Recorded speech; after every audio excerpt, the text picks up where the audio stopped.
Hello guys, welcome back. So ഇന്ന് 23-ാം തീയതിയാണ്. Actually ഇന്നത്തെ ചാർട്ടും നമുക്കൊന്ന് അനലൈസ് ചെയ്യാം. ഞാൻ ട്രേഡൊന്നും എടുക്കുന്നില്ല, ഞാൻ ജസ്റ്റ് ചാർട്ട് അനലൈസ് ചെയ്യുന്നു എന്ന് മാത്രമേ ഉള്ളൂ. എൻ്റെ ക്യാപിറ്റലില്ല. സോ ഞാൻ ഇന്ന് മാർക്കറ്റിൽ ഉണ്ടായിരുന്നെങ്കിൽ എൻ്റെ സ്ട്രാറ്റജിയും എൻ്റെ പ്ലാനും അനുസരിച്ച് ഏതൊക്കെ ലെവലിൽ നിന്ന് ഞാൻ ട്രേഡ് ചെയ്തിട്ടുണ്ടാവും എന്ന് ഞാൻ ജസ്റ്റ് ഒന്ന് എക്സ്പ്ലെയിൻ ചെയ്യുന്നു എന്ന് മാത്രമേ ഉള്ളൂ. ഓക്കെ, ആക്ച്വലി ഇന്ന് 9:15 മാർക്കറ്റ് ഓപ്പൺ ആയിട്ട് മേലോട്ടാണ് പോയത്. അത്യാവശ്യം ചെറിയ ബുള്ളിഷാണ് തന്നിരുന്നത്. ആക്ച്വലി ഇന്ന് മോർണിംഗ് ഞാൻ ഡ്രോ ചെയ്തിട്ടതാണ് ഈ support and resistance level.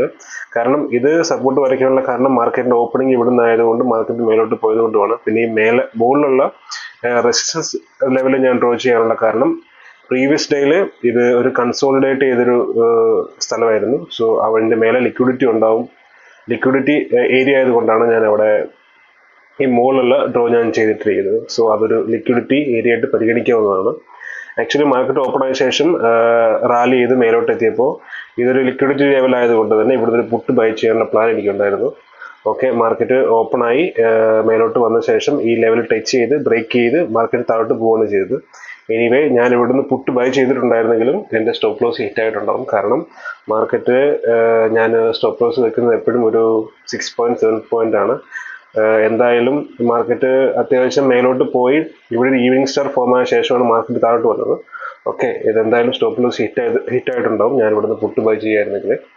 Okay, so ഈ ക്യാൻഡിൽ ബേസ് ചെയ്തിട്ട് ട്രേഡ് എടുക്കുകയാണെങ്കിൽ ഈവനിങ് സ്റ്റാർ നല്ലൊരു ട്രെൻഡ് റിവേഴ്സലാണ് എന്ന് നമുക്ക് മനസ്സിലാക്കാൻ പറ്റും. ഓക്കെ, അതും ഒരു റെസിസ്റ്റൻസ് ലെവലിൻ്റെ അവിടെ വെച്ചിട്ടാണ് ഈവനിങ് സ്റ്റാർ ഫോം ആയത്. സോ ഇത് നല്ലൊരു സിഗ്നലാണ് മാർക്കറ്റ് റിവേഴ്സ് വരും എന്നുള്ളതിന്. സോ ഓക്കെ, അതിന് ശേഷം മാർക്കറ്റ് നന്നായിട്ട് റിവേഴ്സ് വന്നിട്ടുമുണ്ട്. സോ ഓക്കെ, യെസ്, റിവേഴ്സ് വന്ന ശേഷം ഞാൻ മാർക്കറ്റിൻ്റെ ഓപ്പണിങ്ങിൽ വരച്ച സപ്പോർട്ട് ലെവലിൽ തന്നെ ടച്ച് ചെയ്തിട്ട് മാർക്കറ്റ് വീണ്ടും കയറി പോയിട്ടുണ്ട്. ഓക്കെ, യെസ്, വീണ്ടും നന്നായിട്ട് കയറി പോയിട്ടുണ്ട്. സോ ഇവിടുന്ന് ഞാൻ എന്തായാലും ഒരു ട്രേഡ് എടുത്തിട്ടുണ്ടാവും. അതിൻ്റെ തൊട്ട് ബിലോ തന്നെ ഒരു 6 ഞാൻ സ്റ്റോപ്പ് ലോസും ഫിക്സ് ചെയ്തിട്ടുണ്ടാവും. എനിവേ ഇത് ആ ഫസ്റ്റത്തെ ട്രേഡ് മിസ്സായി പോയിരുന്നെങ്കിലും ഈ ട്രേഡ് എനിക്ക് എന്തായാലും പ്രോഫിറ്റ് ആയിട്ടുണ്ടാവും. ഓക്കെ, അതിന് ശേഷം മാർക്കറ്റ് ഈ റെസിസ്റ്റൻസ് ലെവല് ബ്രേക്ക് ചെയ്തിട്ട് മേലോട്ട് പോയിട്ടുണ്ട്. സോ അതൊരു അത്യാവശ്യം വലിയ ട്രാപ്പാണ്. മാർക്കറ്റ് ആ റെസിസ്റ്റൻസ് ലെവൽ ബ്രേക്ക് ചെയ്യുന്നതിന് തൊട്ട് മുമ്പായിട്ട് വലിയൊരു ഫോള് വന്നിട്ടുണ്ട്, ഒരു ചെറിയൊരു ഫോള് വന്നിട്ടുണ്ട്. ഓക്കെ, അതിൽ സ്റ്റോപ്പ് ലോസ് എല്ലാം എടുത്തിട്ടാണ്, ആ ചെറിയ ഒരു ഫോളിലും സ്റ്റോപ്പ് ലോസ് എല്ലാം എടുത്തിട്ടാണ് മാർക്കറ്റ് പിന്നീട് ഒരു റിയൽ മൂവ് തന്നത്. സോ കണ്ടോ, നന്നായിട്ട് മേലോട്ട് പോയിട്ടുണ്ട്.